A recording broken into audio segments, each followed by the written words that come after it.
네, 안녕하세요. 마스터입니다. 오늘은 2023년 농구화를 총 정리하는 시간을 가져봤습니다. 얼마 전에 풋나크와 마스터기 1100명이 넘는 분이 투표를 하셨죠. 올해 농구화를 뽑아달라 그래가지고 그 랭킹을 라이브 때 한번 소개를 해드렸는데 라이브다 보니까 내용이 좀 길어가지고 원하시는 내용을 못 볼 것 같아서 오늘 심플하게 여러분들이 뽑아준 1위부터 10위 그리고 제 개인적으로 뽑았던 어떤 순위들 그리고 올해 트렌드 같은 것들 한번 얘기해 보려고 합니다. 일단 올해는 중국 브랜드의 농구화 선전이 굉장히 많았었죠. 웨이 오브 웨이드 10을 중심으로 해가지고 정말 이 정도로 코트에서 많이 보였던 시절이 있었나 싶을 정도였고 그 신발을 경험해 보신 많은 분들이 또 중국의 다른 서브라인이라든가 다른 신발들에도 관심을 가지시면서 국내에 굉장히 다양한 중국 농구화 소식들 얼마 전에 요키치도 지금 361도로 넘어갔어요. 그리고 그러면서 많은 분들에게 중국 브랜드에 대한 농구화 리뷰를 좀 많이 해달라는 요청도 이만큼 있었던 적이 있었나 생각이 하여튼 들었던 적이었고 저도 개인적으로 뭐 지미 버틀러를 떠나서 여러 가지들을 또 많이 리뷰하면서 중국 브랜드의 어떤 성장이 정말 눈에 띄게 올라왔다. 확실히 이제 글로벌화 되고 있다. 내년엔 아마 중국 농구화들을 제 농구화 리뷰의 3분의 1 정도가 넘게 차지하지 않을까. 나도 굉장히 적극적으로 봐야겠다. 하여튼 요렇게 볼 정도로 많이 성장을 했고요.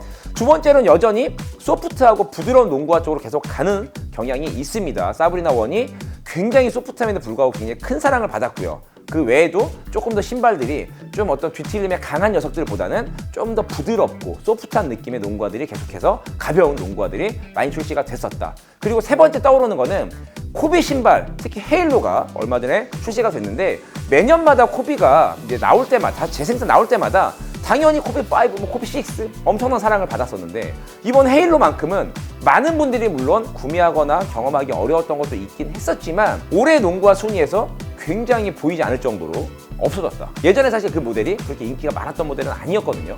그런 것들을 어쨌든 플레이어들도 약간 반영된 게 아니었나 라고 생각이 들면서 조금은 의아스러웠던 그런 아이들이었고요. 저가형 모델 중에서는 원테이크라는 모델이 계속 잘 나오다가 원테이크 4에서 완전히 빠그라지면서 인기가 추락을 했고요. 이모탈리티는 여전히 계속해서 가성비 농구화로 많은 사랑을 받았습니다. 1100명 넘게 투표해주신 순위는 바로 이렇게 있어요. 지금 보이시죠? 1위부터 10위까지 이렇게 많은 분들이 투표를 해주셔가지고 정말 이 정도 투표라면 플레이어들이 정말 뽑은 순위라고 해도 과언이 아니다.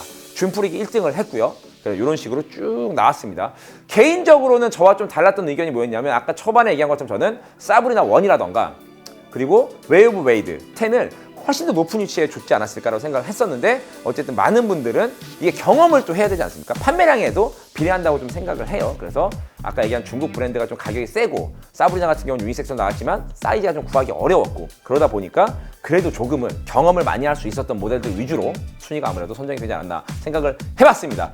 그래서 저는 개인적으로 선택했던 3위 올해의 3위는 바로 저는 사브리나 1 사브리나 1을 선택을 했고요. 그리고 2위에는 약간의 차이지만 준프릭 5를 저는 또 선택을 했습니다. 그리고 대망의 마스터기 뽑은 올해 1위 농구화는 두 가지를 뽑을 수밖에 없었어요. 어쩔 수가 없었어요. 하나는 웨이 오브 웨이드 10, 하나는 조던 38 이렇게 두 가지 모델을 선정을 했습니다.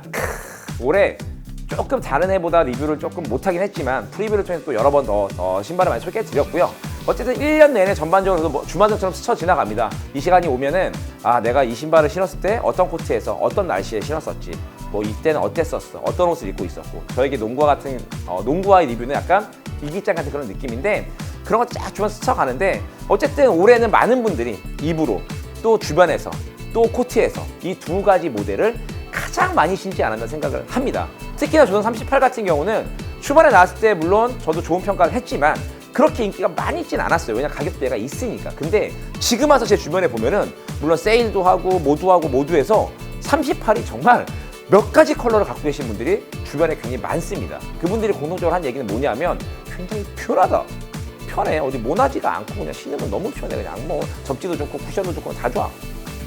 이런 느낌이 굉장히 많았기 때문에 여러분들도 혹시나 이런 아이들 중에 경험하지 못하셨다면 향후 매장에서 한번 신어보시면서 선택을 하시면 될 것 같고요. 내년 농구화 트렌드를 좀 미리 살펴보자고 한다 그러면 저는 가장 기대가 되는 시리즈는 바로 부커 1이죠. 미국에서 한번 잠깐 발매가 되긴 했었지만 부커 1이 이제 출시를 좀 기다리고 있고요.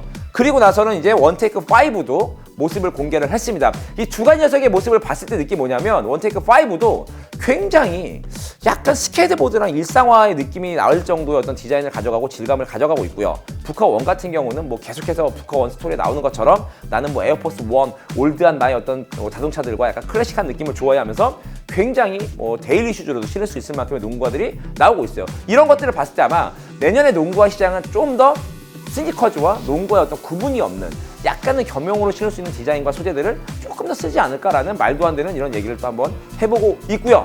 어쨌든 내년에는 좀 더 저도 농구화를 또 리뷰를 할 수 있는 좀 여력이 좀 더 많아질 것 같아서 여러분들께 빠르게 올해보다 더 열심히 뛰면서 농구화 소식을 전할 테니까 마스터 채널과 저희 다양한 컨텐츠들을 사랑해주시면 고마울 것 같고요. 이제 새해가 또 다가오니까 저희가 또 여러 가지 또 많은 준비를 할 겁니다. 픽업 게임도 매일 많이 한다고 해서 많이 못했던 것들도 있고 그런 거 좀 아쉽죠. 하여튼 여러 가지 또 새해가 되면서 여러분들과 함께 할 수 있는 다양한 것들을 준비할 테니까 항상 관심 많이 가져주시고 여러분들 생각이 좀 다르실 때는 정확하게 또 댓글 달아주시면서 함께 공유하면서 성장할 수 있는 채널이 됐으면 좋겠습니다. 올 한해도 마스터 채널 너무 사랑해주셔서 감사드리고요. 열심히 또 달리면서 여러분들과 건강하게 내년에도 농구하도록 하겠습니다. 새해 복 많이 받으시고요. 저는 곧 새 농구화 리뷰로 돌아오도록 하겠습니다. 고맙습니다.